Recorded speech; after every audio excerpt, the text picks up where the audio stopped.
Hey guys, Fishy here, and I want to introduce you to Sierra. Sierra is a new member of a group posting about the Mueller investigation from a site called viralpoliticalwn.site. So that doesn't sound like a sketchy site at all. Let's check out Sierra. Here's Sierra's pictures. Lives in the Bronx and likes Ivanka Trump's family and posts about Ivanka. And that's all lovely.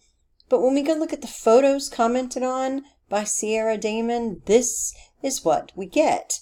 And that's not really typical of an American living in the Bronx, I would say.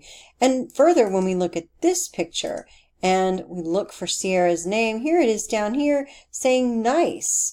And Sahir Khan says, thanks, Shahab Khan. But when you hover over Shahab Khan, it shows Sierra Damon. How about that? We found out who Sierra really is. It's a Pakistani named Shahab Khan.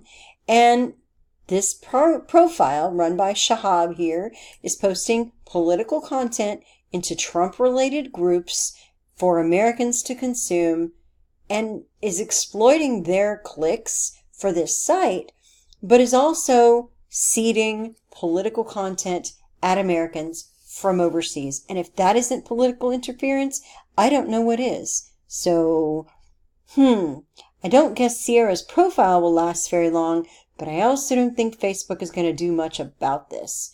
Anyway, everyone say goodbye to Sierra. She's not going to last long.